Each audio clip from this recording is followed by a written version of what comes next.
여러분 따라하시죠. 나는 변할 수 있다. 변할 수 있다. 우리는 변할 수 있다. 예수 안에서 변화된다. 네, 옆에 분과 다시 한번 인사하시죠. 만나서 반갑습니다. 다시 인사할까요? 선수가 됩시다. 네, 오늘도 은혜 받는 선수가 되시기를 주의 이름으로 축복합니다. 자, 지난 3주 동안은요, 교만에 대해서 우리가 이야기를 나누었습니다. 교만이 그만큼 하나님이 가장 싫어하시는 성품이기 때문에 3주에 걸쳐서 그렇게 사랑의 본질을 이야기하고 있었는데요. 자, 지난주 사랑의 본질은요, 5번째 본질이었는데요. 무엇이었습니까, 여러분? 지난주에 5번째 본질. 사랑은 무례하지 아니하며. 여러분, 인생은요, 태도에 따라 그 사람의 운명이 바뀔 수가 있다는 것입니다. 그런데 우리는 살아가면서 종종 이 무례한 사람들을 많이 보게 되죠. 왜 그들은 그렇게 무례한 행동을 하는 것입니까, 여러분? 이유가 뭐죠? 원인이 뭘까요? 바로 그의 마음에 교만이 가득 차 있기 때문에 그런 행동이, 무례한 행동이 나올 수밖에 없는 것입니다. 지금 갑질 문화가 심각하잖아요. 예, 그래서 이 무례한 행동은요, 그런 갑질 행동은 어떻게 나옵니까?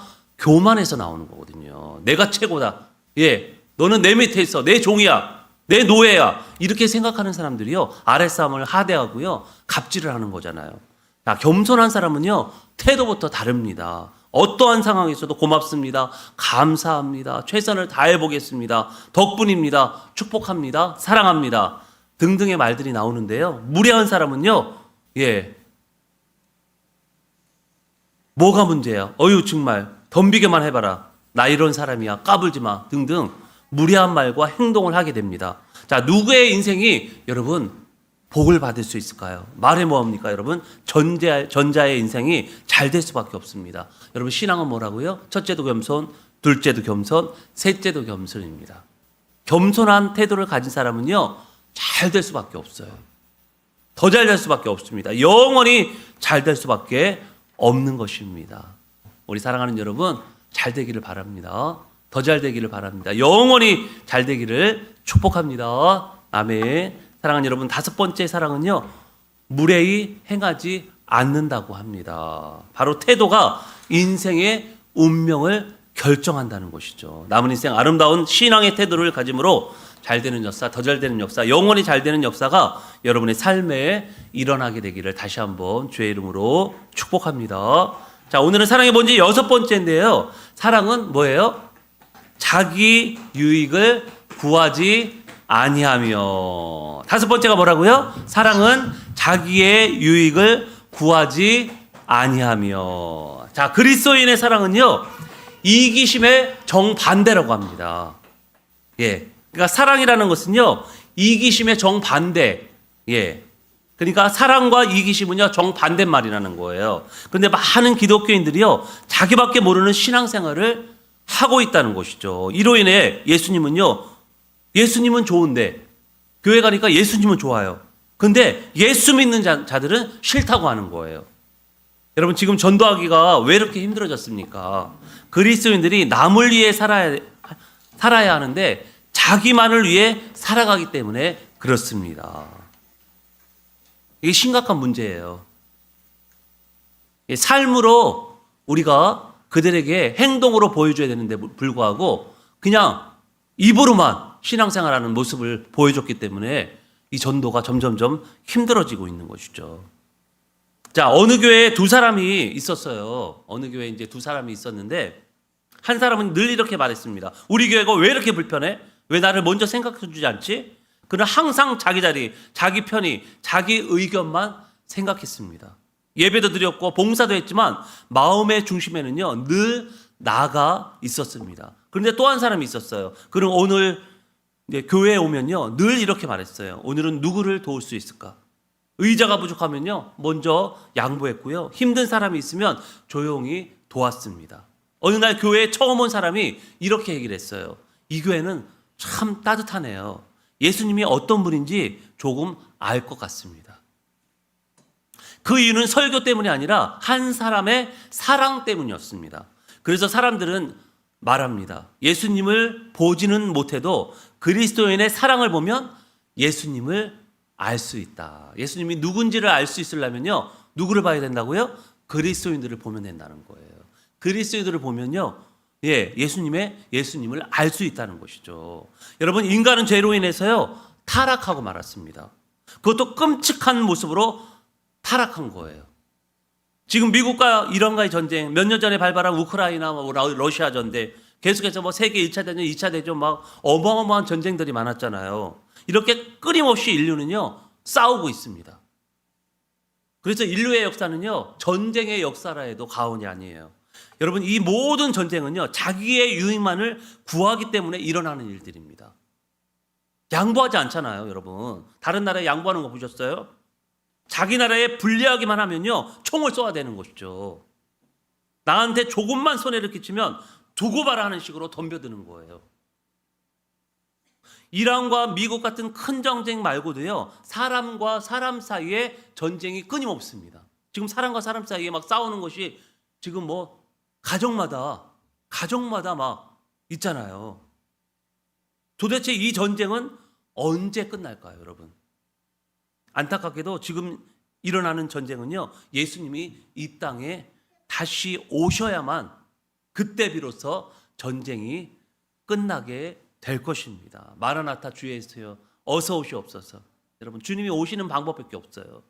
아마 주님이 오시는 그날까지 끊임없이 전쟁을 할 것입니다. 사람들은 끊임없이 싸울 것이고. 왜? 자기의 유익을 위해서. 여러분, 하나님께서 사람을 창조하셨을 때 인간은요, 너무나도 고결하고요, 고상했으며 관대함을 가진 존재였어요. 옆에 사람이 잘 되는 거 너무 좋아했어요. 내일처럼 기뻐했다니까요. 그런데 죄로 인해서요, 지금은 비열하며 무식하고 자기밖에 모르는 그런 존재가 바로 되고 말았어요. 타락으로 인하여 이 사람의 생각은요, 본래 가졌던 그 위대함과 광활함에서 벗어나서요, 지나치게 작고 인색해졌습니다. 아주 사람들이 인색하잖아요. 자, 이 인간의 영혼의 본래 자기와 동료 피조물들이 잘 되는 것에 굉장히 관대했어요. 근데 지금은 어떻습니까, 여러분? 이웃이 땅에 살면 배가 아프다고 하지 않습니까? 뿐만 아니라 창조주 하나님에 대해서 원래 우리 인간들은 창조 때는요, 신적인 거룩한 사랑으로 발전해 인간의 영혼은요, 하나님을 사랑하는 거룩한 사랑과 하나가 되었습니다. 근데 지금은 어떻게 됐어요? 하나님과 우리 사이가요, 막힌 담이, 어마어마한 담이 그 중간에 생겼어요. 그래서 도저히 우리의 힘으로서는요, 하나님께로 나아갈 수가 없게 됐습니다. 이 죄로 인해서. 그러했던 사람이 하나님께 범죄함으로 이 고상한 원리들은요, 즉시 상실되었고요, 인간 영혼의 탁월한 부분들도 사라지고 말았다는 겁니다. 원래 인간은요, 영원히 살 수 있는 존재잖아요. 물론 성품도 하나님 닮아서요, 너무나도 귀한 존재, 고상한 존재, 거룩한 존재였는데도 불구하고 죄로 인해서 이 영원한 생명을 잃어버리고 고상한 성품도 잃어버렸다는 거예요. 그러니까 사도 바울이 계속해서 사랑의 본질에 대해서, 사랑을 옳지 않고, 사랑은 자랑하지 않고, 거만하지 않고, 교만하지 않고, 계속해서 지금 사랑의 본질에 대해서 이야기를 하는 것 아니겠습니까?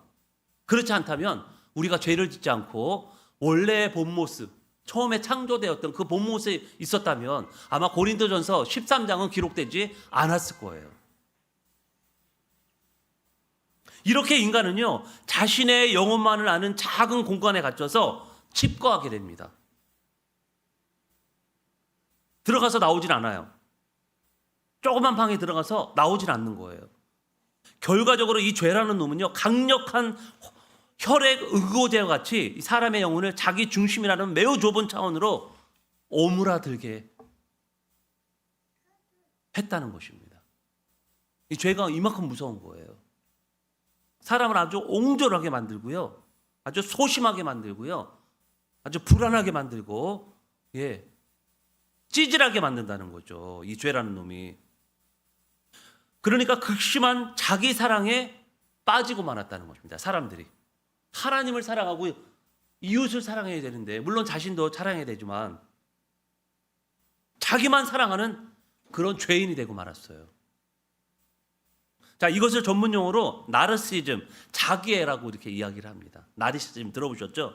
자기애. 자기를 사랑하는 사람. 자기를 너무 사랑하는 사람.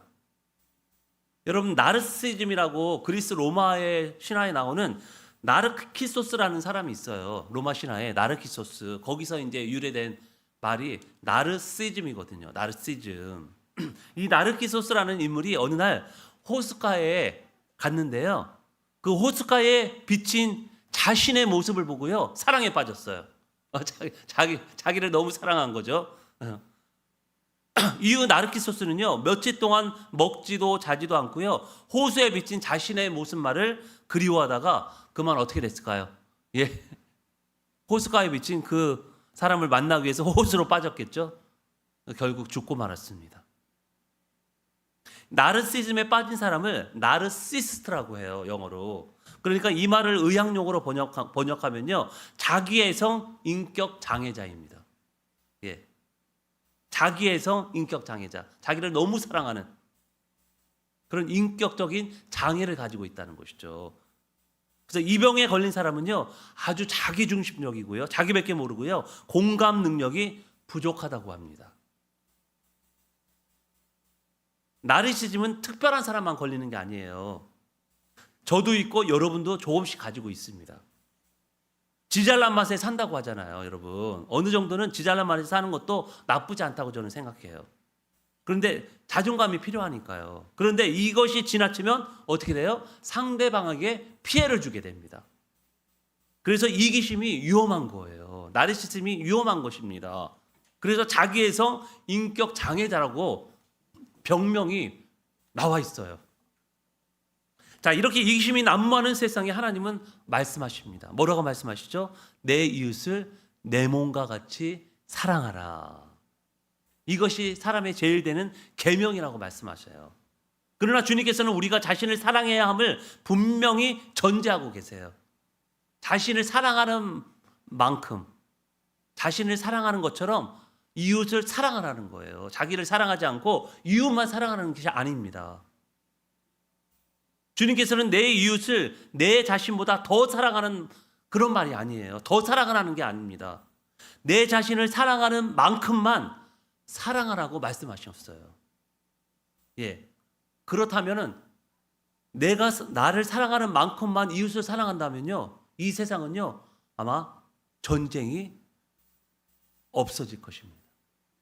나를 사랑하는 만큼만 이웃을 사랑한다면 그만큼 힘들다는 이야기죠. 이웃을 사랑한다는 게 그만큼 힘들다는 거예요. 내 아내 사랑하기, 내 남편 사랑하기도 힘든데 내 이웃을 건너 이웃을 사랑한다는 게 얼마나 힘든 일입니까? 쉽지 않은 일이에요. 지금 뭐 옆에 집에 누가 죽어나가도 모르는데요.